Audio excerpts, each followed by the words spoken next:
सब लोग कमेंट करके जरूर बताना कि आप कहाँ-कहाँ से इस वीडियो को देख रहे हो, यानी किस स्टेट के किस जिले से। तो मुझे थोड़ा-सा अच्छा लगता है ये जानना कि भारत के कोने-कोने से ये वीडियो देखा जा रहा है।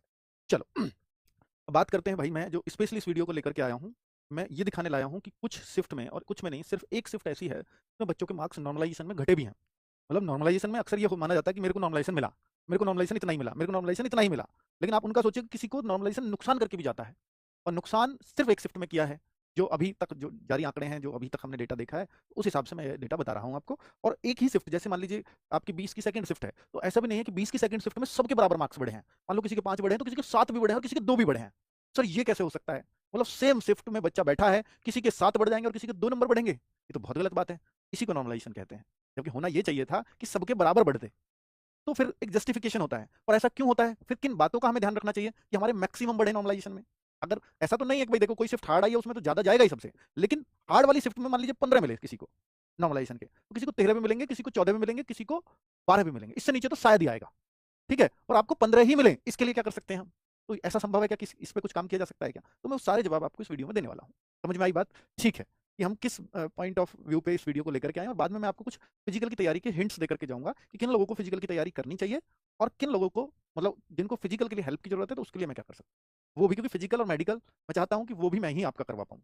उसमें मैं ज़रूर कुछ ना कुछ योगदान दूँ, क्योंकि रोज़गार तक पहुँचाना आरडब्ल्यूए का काम है आपको। केवल एग्ज़ाम करा कर के छोड़ देना, यहाँ तक हम नहीं छोड़ते आपकी जर्नी को। ठीक है? चलिए अभी मैं बात करता हूँ क्या हो गया। गुरुजी 156 नंबर बन रहे हैं, आपकी टीम से कॉन्टैक्ट कर रहा हूँ, लेकिन रिसीव नहीं हो रही है। चलिए, तो जिन बच्चों के 148 प्लस है, मैं आपको बता देता हूँ, जिन बच्चों के 148 प्लस हैं, देखिए अभी हमने 148 प्लस वाले और लड़कियां 135 प्लस वाली, वो कल ग्रेटर नोएडा हमने उनको बुलाया हुआ है for medical, pre medical, free of cost आपका प्री मेडिकल होगा। रोजगार विद अंकित ऑफिस लोकेशन डाल देंगे तो बिल्कुल यहाँ पर आप पहुंच जाएंगे। ठीक है, आपको टीम वीम से कॉन्टैक्ट करने की जरूरत नहीं है, हमारा कॉलिंग नंबर है वो आपको पता होगा, उसी के थ्रू आप यहाँ तक आ सकते हैं। या आप सीधा रोजगार विद अंकित डालें, और नियरेस्ट रेलवे स्टेशन भी गाजियाबाद है, metro station knowledge park 3rd है। आप रोजगार विद अंकित ऑफिस आइए, आपका मोस्ट वेलकम, आपके खाने पीने रहने की व्यवस्था हम लोग कर लेंगे। ठीक है, कल सुबह कितने बजे से? 10 AM से।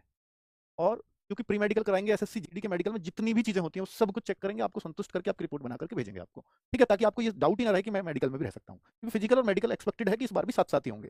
फिर इसके बाद हम बुलाएंगे कि जिन बच्चों के 140 से 148 या 135 से 148 के बीच के मार्क्स हैं, फिर उसके बाद उससे नीचे। तो इस तरह से हम कुछ कैटेगरी वाइज बनाना चाह रहे हैं, इसलिए कर रहे हैं ऐसा, ताकि सब बच्चों का कंफर्टेबली हो सके, क्योंकि एक ही दिन में बुलाएंगे तो बहुत भीड़ हो जाएगी, जिसमें आपको भी असुविधा होगी और हमारे डॉक्टर्स भी नहीं कर पाएंगे। 3 टीम भी लगा ले हम, तब भी 3 अलग अलग टीमों को हमने इन्वाइट किया हुआ है। ठीक है, चलिए, तो ये मेडिकल की हम ये सुविधा आपको अपनी तरफ से दे रहे हैं। तो जिस बच्चे ने 156 मार्क्स की बात करी है, वो आ सकता है कल। ठीक है, क्लियर? तो अटेम्प्ट क्वेश्चन, भाई देखो मैं एक चीज दिखा रहा हूं आपको, ये 5 तारीख की फर्स्ट शिफ्ट, 5 फरवरी की शिफ्ट 1, इसमें आप देखो एक बच्चे के 10.76 मार्क्स प्लस हुए हैं। शिफ्ट का डैश है, इसको माइनस मत सोचना, इतने प्लस हुए हैं। और ये शिफ्ट, इसी शिफ्ट में 5 तारीख की फर्स्ट शिफ्ट में एक बच्चे के 3.34 मार्क्स प्लस हुए हैं। बड़ी बात है ना कि भाई यार, एक के 10.76 बढ़ जाते हैं और एक के उसी शिफ्ट में होने के बावजूद 3.34 ही बढ़ पाते हैं। इसका कारण क्या है? इसका कारण क्या रहा होगा? तो 7 नंबर का अंतर एक ही शिफ्ट में, 7 क्या 7.5 नंबर का, एक को 10 नंबर का नॉर्मलाइजेशन और एक को 3 का। तो ये सेम शिफ्ट में कैसे संभव है? तो फिर हमने इन दोनों बच्चों का जाना कारण, ये जाना, हमने 3.34 वाले बच्चे से बात की फोन पे कि हालांकि स्कोर कार्ड से डेटा मैच किया सही निकला। फिर हमने कॉल भी किया कि भाई आपके कितने सही थे कितने गलत थे, क्योंकि वो तो स्कोर कार्ड पर रहेगा नहीं। तो हमने फोन करके पूछा, तो बच्चे ने बताया कि सर मेरे 40 क्वेश्चन राइट थे, 40 क्वेश्चन रॉन्ग थे, 80 क्वेश्चन पूरे अटेम्प्ट करके आया था, और मेरे को इसलिए 3.34 मार्क्स का मेरी शिफ्ट में नॉर्मलाइजेशन मिला। फिर हमने देखा कि जिसको मैक्सिमम नॉर्मलाइजेशन मिला, तो इस बच्चे से तो बात नहीं हो पाई क्योंकि उसने फोन नहीं उठाया हमारी टीम का। फिर हमने जो इसी शिफ्ट में जिसको 10.45 मार्क्स का नॉर्मलाइजेशन मिला था, फिर उससे हमने बात की। तो इसने 57 अटेम्प्ट किए थे, देखो ना, सॉरी अटेम्प्ट क्वेश्चन, हाँ टोटल ही 57 क्वेश्चन मात्र। और भाई इसने 42 क्वेश्चन को राइट कर दिया, 15 क्वेश्चन को रॉन्ग किया, और इसको मिला 10.45 का नॉर्मलाइजेशन। ये मैक्सिमम नॉर्मलाइजेशन जो हमारे पास आए उनमें नॉर्मलाइजेशन मिला। अब आप कहो सर 15 तक गलत कर दी तब भी मैक्सिमम नॉर्मलाइजेशन मिल गया। अब कोई बच्चा ऐसा होगा कि जिसने गलत ही 5-6 किए हों, ऐसा भी तो हो सकता है। भाई जरूर होंगे यूपी से तो हरियाणा जिनके अच्छे नंबर आ रहे होंगे 150 प्लस, वो तो या 140 प्लस, वो तो 5-6 क्वेश्चन ही रॉन्ग कर रहे होंगे। तो सर सबसे ज्यादा नॉर्मलाइजेशन अगर रॉन्ग पे ही है, आप देखो ना, आप कह रहे हो सर इसने रॉन्ग ज्यादा किया इसलिए इसका नॉर्मलाइजेशन कम मिला, पर ऐसे बच्चे जरूर होंगे जिनके 5-6 क्वेश्चन रॉन्ग होंगे, जिनके 3-4 क्वेश्चन ही रॉन्ग होंगे। फिर तो सबसे ज्यादा नॉर्मलाइजेशन उनका होना चाहिए था इस शिफ्ट में, पर उनका भी तो नहीं हुआ, क्योंकि ये 15 क्वेश्चन गलत वाले को सबसे ज्यादा नॉर्मलाइजेशन मिला। और भाई फिर इसका मतलब क्या हुआ? इसका मतलब ज्यादा क्वेश्चन रॉन्ग होंगे उससे भी अगर नहीं हो पा रहा, मतलब ये कैलकुलेशन, तो ये कैलकुलेशन कैसे है? अब तक तो इस दोनों को देख के तो ऐसा लग रहा है इसने ज्यादा गलत किया इसलिए कम नॉर्मलाइजेशन मिलता है। कम गलत करोगे तो ज्यादा नॉर्मलाइजेशन मिलेगा, पर ज्यादा ही जब इसको है तो इनको क्यों नहीं मिला ज्यादा? क्योंकि ऐसे जरूर होंगे, हो सकता है किसी के शिफ्ट में 2 ही क्वेश्चन गलत हो, फिर भी वो मैक्सिमम वाले में नहीं आया। मैक्सिमम वाला ये कैटेगरी है। इसका कारण है, मैं बता देता हूं।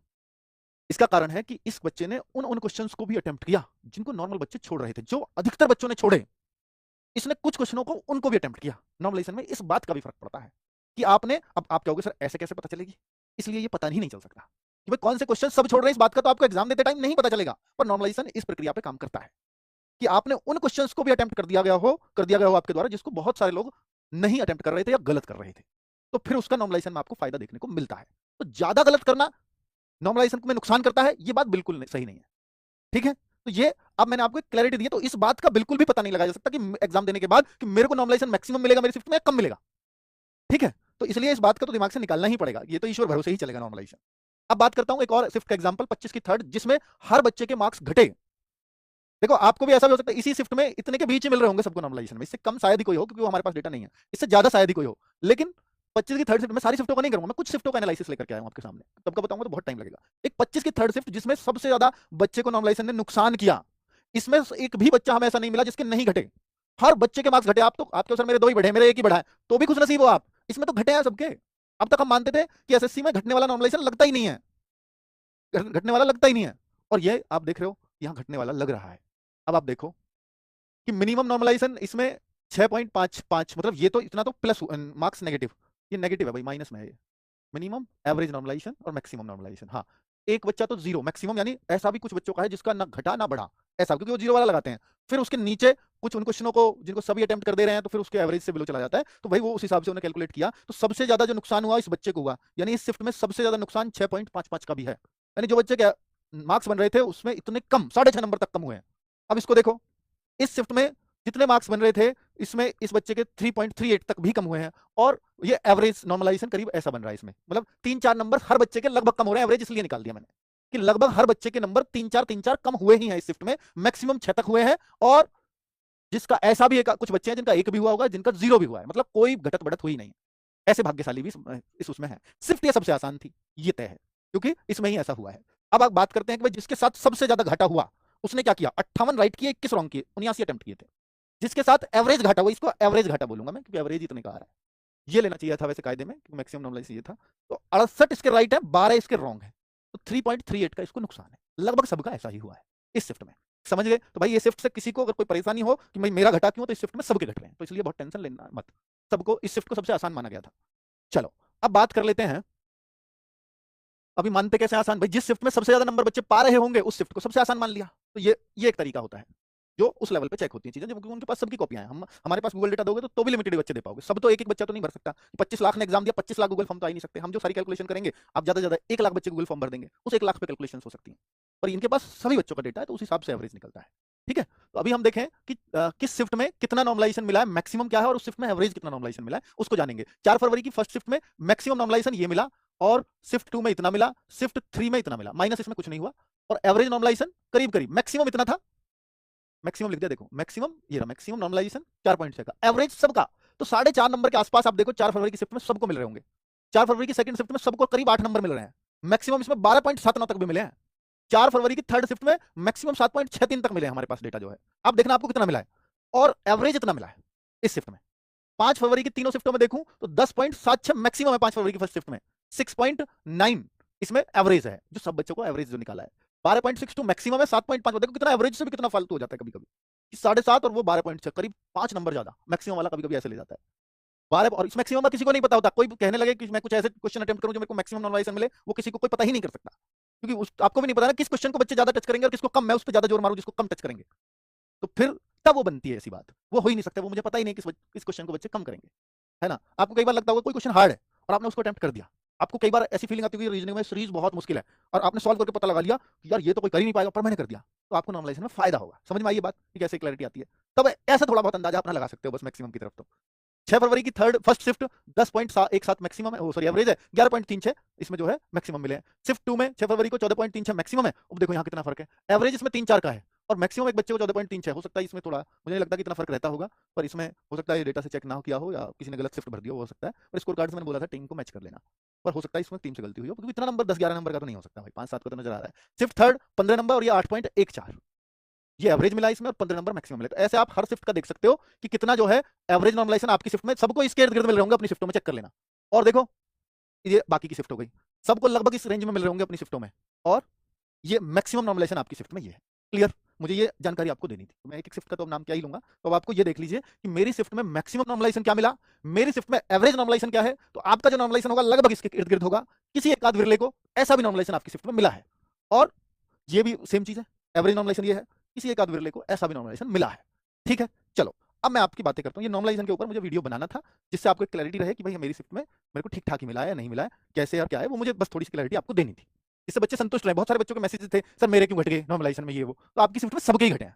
चलो, अब बात करता हूँ कि फिजिकल की तैयारी किसको करनी चाहिए। बहुत सारे बच्चे कट ऑफ को लेकर के दुखी हैं, जो मैंने फाइनल कट ऑफ बनाई है कि सर इतनी नहीं बढ़ सकती इस बार, ये वो कंडीशन बहुत सारी हैं। भाई देखो, मैं आपको बताता हूँ कि दिल्ली पुलिस 2022-23 की जो कट ऑफ मैंने लगाई थी, वो काफ़ी हाई लगा दी थी और ऐसे लगाई थी वो प्रीवियस ईयर के हिसाब से लगाई थी और वो शायद सही भी जाती अगर उन्हें फिजिकल के लिए समय मिल गया होता। कंडीशन पूरी बदल गई जब समय 13 दिन का मिला, तो मैंने बता दी कि पिछले प्रीवियस ईयर के हिसाब से कि 8-10 नंबर तक उठ सकती है और बच्चे ये कहने लगे कि जब 13 दिन में फिजिकल आ गया, तो देने तो सब गए। और फिर उन्होंने बोला कि सर हमने तो आपकी वजह से तैयारी नहीं की थी, क्योंकि आप बता रहे थे 8-10 नंबर ऊपर उठेगी। उठी कितनी मालूम? 2 से 3 नंबर। बच्चों ने क्या बोला कि अंकित सर की वजह से रहे हैं। तो मैं वही कह रहा हूँ, मेरी वजह से किसी को ना रहना पड़े, क्योंकि मैं तो प्रीवियस रिकॉर्ड के आधार पर लगाऊंगा। बहुत सारे और कारणों को भी बताऊंगा, वो मैंने सब कुछ बता दिए पिछली कट ऑफ में। पर इस बात की बिल्कुल भी गारंटी नहीं होती कि बिल्कुल एग्जैक्ट ही जाएगी। दिल्ली पुलिस का सबसे बड़ा उदाहरण है कि वहां जहां 8-10 की एक्सपेक्टेड थी, वो 2 या 1 नंबर उठी और वो बच्चे ये जिनके 5 या 6 नंबर ज्यादा थे, जो 8-10 की सोच रहे थे। भाई मैं आपको 8-10 की क्यों सोच रहे थे कि बच्चे भी मैच कर पा रहे थे कि पिछली वाली गई है तो इतनी तो उठेगी। मैं भी कोई ऐसी बात बोल दूंगा तो मेरे पे क्यों यकीन करोगे? मैं भी रिलेटिव बात बोल रहा हूं, इसलिए आप मेरे पे यकीन कर रहे हो। अगर मैं कुछ बेतुकी बातें बोल दूं 50 नंबर उठेगी, आप मेरे पे यकीन कर लोगे? नहीं करोगे ना। तो मैं भी पिछले रिकॉर्ड के आधार पर बोल रहा था, इसलिए बच्चों को भी लग रहा था कि हाँ बात तो सही है और इसलिए बच्चों को लगा यार मेरे को तैयारी नहीं करनी चाहिए और तैयारी करनी भी चाहिए। कुछ लोगों ने ये था कि दे जाते हैं फिजिकल तो मेहनत से देंगे, पर वो समय ही नहीं मिला। अगर मैं कट ऑफ 2 नंबर भी ऊपर बताता तो बच्चे फिर भी ये रिलेट करते कि 8 तो उठेगी है, सर ने बस ऐसे ही बता दिया। तब ऐसे करते, है ना? तो वो एक मतलब टाइम पे डिपेंड होता है मेरे भाई कि आपको वो कैसी कंडीशंस उसने दी हैं, क्योंकि 13 दिन में आप तैयारी करते या नहीं करते तो दिल्ली पुलिस का फिजिकल नहीं हो सकता। तो वो मेरे को भी नहीं पता कि 13 दिन में ही फिजिकल करा देंगे। अब मैं बात ये कह रहा हूँ कि कितनी फिजिकल की कट ऑफ उठेगी, ये तो किसी को भी नहीं पता। आगे कंडीशंस पता लगी कि बारिश में ही आपको दौड़ा दिया। समझना मेरी बात को। बारिश चल रही है, बारिश पड़ गई और वो दौड़ाते रहे। कोई बच्चा फिसल के गिरा, किसी का कुछ हुआ, फिजिकल में बच्चे फेल होते रहे। तो ऐसी कंडीशंस मिल गई तो फिर तो कट ऑफ कम चली जाएगी ना, कम ही उठ पाएगी ना। तो ऐसी कंडीशंस पे बहुत डिपेंड करता है। इसलिए मैं कह रहा हूं कि हर एक बच्चे को फिजिकल की तैयारी करनी चाहिए, जिन भी बच्चों को फिजिकल की कट ऑफ में आ गए हैं। कुछ भी ना सही तो आपको एक एक्सपीरियंस तो बहुत अच्छा हो जाएगा। यार मैं वहां तक गया, आपका मेडिकल फ्री में हो जाएगा। आप तैयारी ही नहीं करके जा रहे हो तो दौड़ में ही रह गए ना, तो मेडिकल होगा और दौड़ में निराश होकर लौटोगे। कम से कम खुश होकर लौटोगे। लास्ट टाइम तक ये रहेगा कि मेरा आ सकता है, नहीं कम से कम एक उत्साह तो रहेगा। इसलिए हर बच्चे को फिजिकल की तैयारी करनी चाहिए, क्योंकि यहाँ स्टेट वाइज है। हो सकता है मैं किसी स्टेट में सही बैठूं, हो सकता है मैं किसी कैटेगरी में सही बैठूं, पर इतना भी जरूर है कि बहुत सारी कैटेगरी में भी गलत बैठूंगा, गलत हो जाएगा मेरा आंकड़ा, बहुत सारे स्टेट में भी गलत जाएगा, क्योंकि एक्यूरेट हर स्टेट का हर कैटेगरी का वो तो पॉसिबल ही नहीं है ना। चलो, तो इसलिए मैं कह रहा हूं हर एक बच्चे को, जिनको भी फिजिकल की कट ऑफ में आ गए, तैयारी जरूर करनी चाहिए। कैसे? इसके लिए मैं आपको एक साधन बता रहा हूं, जिसको अब मैं बहुत सिस्टमेटिकली शुरू करने वाला हूं। अभी तक नहीं किया, अब करने वाला हूं। RWA फिजिकल गुरु एक यूट्यूब चैनल है जो बनाया है हमने। 81,300 सब्सक्राइबर है फिलहाल, आप सर्च करोगे दिख जाएगा। 23 वीडियो मात्र डाली हैं। इसमें मैं एक ऑनलाइन बैच बना रहा हूं, ऑनलाइन बैच SSC GD के नाम से। ऑनलाइन बैच ये एकदम फ्री रहेगा, क्योंकि आज तक आपने सुना होगा कि यार फिजिकल की तैयारी ऑफलाइन ही हो सकती है, कहीं एकेडमी ज्वाइन करने से ही हो सकती है, पर वहां भी क्या है, गाइडेंस ही तो मिलती है आपको। और वो गाइडेंस आपको अगर ऑनलाइन मिल जाए हर एक बच्चे को, और अगर आप उसे फॉलो कर लो, तो आपको कहीं भी जरूरत नहीं पड़ेगी कहीं भी फिजिकल में जाने की। बिल्कुल मेरा वही प्रयास है कि अगर उन सभी गाइडेंस को अपने घर फॉलो कर लो, उन सभी एक्सरसाइजेज को जो आपकी दौड़ को इंप्रूव करा सकती है, उस सभी डाइट्स को जो आपको दौड़ को इंप्रूव करने के दौरान लेनी चाहिए, अगर वो सारी जानकारी आपको आपको ऑनलाइन मिलती रहेगी, तो मुझे लगता है कि घर से अच्छा खाना आपको कोई अकेडमी नहीं दे सकती। ये मानते हो कि नहीं? घर से अच्छा नहीं दे सकती। अगर दे सकती है तो भाई वो एक ठीक है, कंबाइंड रूप से उसने खाना दिया, बट वो जो आपके इमोशंस अपने घर से जुड़े हुए होते हैं, तो वो निश्चित तौर पे आपको वो फील कराते हैं कि हाँ आपके अंदर वो ताकत है। कई बार आपको लगेगा कि आपने ज्वाइन तो कर लिया कहीं, आपको रहने भी लगे, पर मन ही नहीं लग रहा है, तो आप अपनी फिजिकल पावर भी 100% लगा ही नहीं पाओगे, क्योंकि आप मन से खुश नहीं हो वहां पर। और ऐसा होता है, 1 महीने के लिए आप कहीं गए और 1 महीने आपको खुद लगेगा यार यहाँ तो खाना ठीक है, मान लीजिए खाना कहीं ठीक ठाक मिल गया।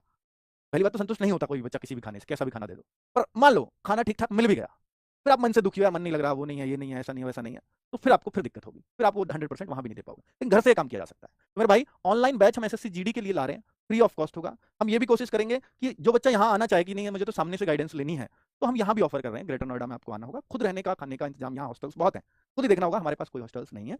हम आपको ग्राउंड पे तैयारी करा सकते हैं कोचेज की निगरानी में, ठीक है। और उन बच्चों को जो हम यहाँ कराएंगे, जो गाइडेंस, क्योंकि देखो एक बच्चे को ये दिक्कत है, तो हो सकता है जो ऑनलाइन देख रहा हो वही दिक्कत बहुत सारों को हो सकती है। ऐसा तो है नहीं कि नहीं मेरी तो अलग ही दिक्कत है।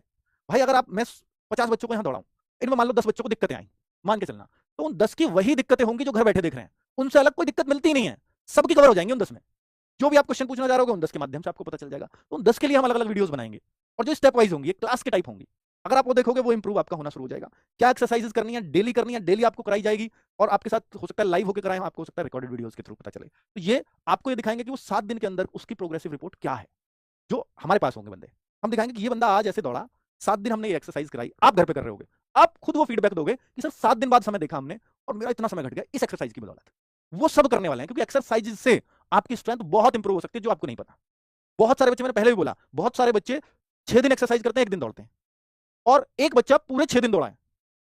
तो दोनों में अगर आप अंतर पाओगे तो ऐसा भी हो सकता है कि जो 6 दिन एक्सरसाइज करके 1 दिन दौड़ा है उसमें ज्यादा इंप्रूवमेंट मिले।